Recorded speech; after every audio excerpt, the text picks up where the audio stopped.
ముఖ్యమంత్రి గారు. Speaker sir, తమరికి తెలుసు ఉమ్మడి రాష్ట్రం ఉన్నప్పుడు బడ్జెట్ సమావేశాలలో ఎప్పుడు శాసనసభ్యులకు మంత్రులకు క్రీడా పోటీలు నిర్వహించేది.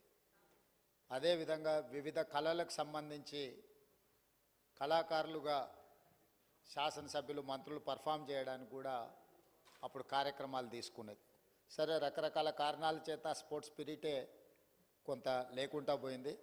తమరు అనుమతిస్తే ఒక ఆల్ పార్టీతోని ఒక కమిటీ వేయండి. రాబోయే శాసనసభ సమావేశాలప్పుడైనా భవిష్యత్తులో ఖచ్చితంగా శాసనసభ్యుల మధ్యలో కూడా క్రీడల పోటీలు, అదేవిధంగా కళాకారుల యొక్క నైపుణ్యాన్ని కూడా ప్రదర్శించడం ద్వారా ఒక రోల్ మోడల్గా మనం ఉండొచ్చు.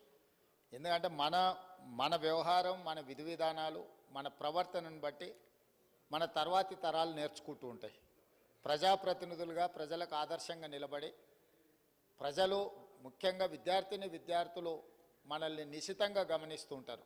కాబట్టి తమరు అన్ని పార్టీల నుంచి ఒక కమిటీని కాన్స్టిట్యూట్ చేసి వాళ్ళ సలహాలు సూచనలు తీసుకొని రాబోయే శాసనసభ సమావేశాల నుంచి ప్రతి సంవత్సరం ఒకసారి, పర్టికులర్గా బడ్జెట్ సెషన్స్లో కొంత సమయం ఉంటుంది కాబట్టి శాసనసభ్యుల మధ్యలో కూడా తమరు క్రీడల పోటీలను నిర్వహించడానికి ఆదేశాలు ఇస్తే బాగుంటుంది. ఒకసారి తమరు కూడా అది పరిగణలోకి తీసుకోవాల్సిందిగా నేను కోరుతున్నా అధ్యక్ష. గౌరవ డిప్యూటీ సీఎం గారు.